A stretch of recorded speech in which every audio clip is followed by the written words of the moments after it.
અઝરબૈજાનમાં ફસાયેલા આણંદના યુવક યુવતીની વતન વાપસી થઈ છે। વડોદરા એરપોર્ટ ખાતે યુવક યુવતી બંને પહોંચ્યા। સાંસદ મિતેશ પટેલ અને પરિવારજનો પણ એરપોર્ટ ખાતે પહોંચ્યા હતા। વડોદરા એરપોર્ટ ઉપર ભાવુક દ્રશ્ય સર્જાયા। યુવક યુવતીને છોડાવવા સાંસદે વિદેશ મંત્રાલયને રજૂઆત કરી હતી। મુંબઈના એજન્ટોએ અઝરબૈજાનમાં બંધક બનાવ્યા હતા। યુવક યુવતીને બંધક બનાવી 65 લાખ રૂપિયા પડાવ્યા હતા। ડંક રૂટથી અમેરિકા મોકલવાની લાલચ આપી હતી।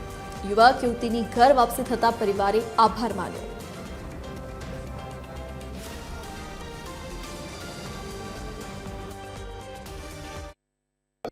આણંદના યુવક અને યુવતીને અઝરબૈજાનની અંદર અમેરિકા મોકલવાના બહાને બંધક બનાવી 65 લાખ રૂપિયા જેટલી રકમ છે તે પડાવી લીધી હતી। અત્યારે ત્યારબાદ આ જે મુદ્દો હતો એ આણંદના સાંસદ મિતેશભાઈ પટેલે વિદેશ મંત્રાલય, ગૃહ મંત્રાલય સહિત અઝરબૈજાનના દૂતાવાસની અંદર પણ રજૂઆત કરી અને અત્યારે આ જે બંને યુવક યુવતીઓ છે તે સહી સલામત રીતે ભારત પરત ફર્યા છે।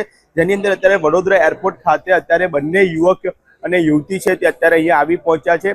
અને ખાસ મહત્વની વાત છે કે અત્યારે તેમના પરિવારજનો અને તેમની સાથે સાંસદ મિતેશભાઈ પટેલ પણ અત્યારે તેમને રિસીવ કરવા માટે પહોંચ્યા છે। સૌથી પહેલા વાત કરીશું ધ્રુવ સાથે।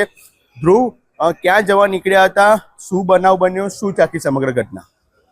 અમેરિકા જવા માટે નીકળ્યા હતા અને એજન્ટના ભૂલના કારણે એજન્ટે અમને ત્યાં અઝરબૈજાનમાં ફસાવી દઈ અને ત્યાં અમને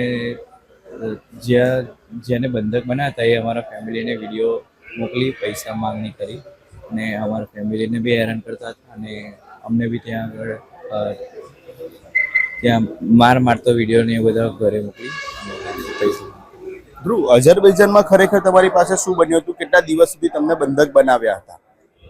અમને ત્યાં 10 દિવસ માટે બંધક બનાવીને રાખ્યા હતા। ત્યારબાદ અમારા ફેમિલીએ કમલેશભાઈ પટેલનો સંપર્ક કર્યો અને કમલેશભાઈ પટેલ અને ફેમિલી થઈને સાંસદશ્રીનો સંપર્ક કરી આ બધી વિગત આગળ દિલ્હી મોકલાવી અને ત્યાંથી અમને જલ્દી પાછા લાવવા અને આના પર એક્શન લેવાય એ માટે ત્યાં રજૂઆત કરતાના 24 કલાકની અંદર જ ત્યાંની પોલીસે અમને શોધી અને અમને અમારી બધી વિગતો કમ્પ્લીટ કરી અને અમને જલ્દી ઘરે આવી જવાય એવી બધા પ્રયત્નો।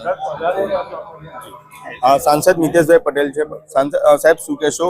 બંને યુવક યુવતીઓ સહી સલામત અત્યારે પરત ફર્યા છે। ઓપરેશન મહીસાગર જ્યારે આમ તો કહીએ કે આજે પૂર્ણ થયું, બંનેઓને જ્યારે ભારત દેશમાં પાછા લાવવામાં અને એમની ધરતી પર બરોડા પણ એરપોર્ટ પર ઉતારવામાં આવ્યા છે। ખરેખર જોઈએ તો ગઈકાલે અમે કોન્ટેક્ટમાં જ હતા, અમારી ટીમ પણ કોન્ટેક્ટમાં હતી અને ત્યાંથી અઝરબૈજાનથી દિલ્હી ખાતે લાવવામાં આવ્યા હતા। દિલ્હી મારા ફ્લેટ પર એમને રાખવામાં આવ્યા હતા અને ત્યાંથી આજ સવારે અહીંયા લાવવામાં આવ્યા છે। બંને યુવક યુવતી આપ સૌ જાણો છો કે આણંદ જિલ્લાના છે અને જે રીતે મને માહિતી મળી, આદરણીય કમલેશભાઈ પટેલ આપણા રાજ્ય કક્ષાના મંત્રીશ્રીએ મને ફોન કરીને જણાવ્યું, મારી ટીમ હર્ષ છે, નિશિત છે, નીરવ, અમીન છે, આ બધાએ ભેગા થઈ જે રીતે મેલ કર્યા અને ત્યાંથી વિદેશ મંત્રી પાર્લામેન્ટ સેશન ચાલુ હતું એટલે ત્યાં દિલ્હી જતો અને દિલ્હી ત્યાં મેં ફોલોઅપ કરતા આપણા વિદેશ પ્રધાન આદરણીય પ્રધાનમંત્રી નરેન્દ્રભાઈ મોદી સાહેબ, આપણા ગૃહમંત્રી અમિતભાઈ શાહ સાહેબની આખી ટીમે આપણને મદદ કરી છે, ત્યારે બંને સેફ આવ્યા છે।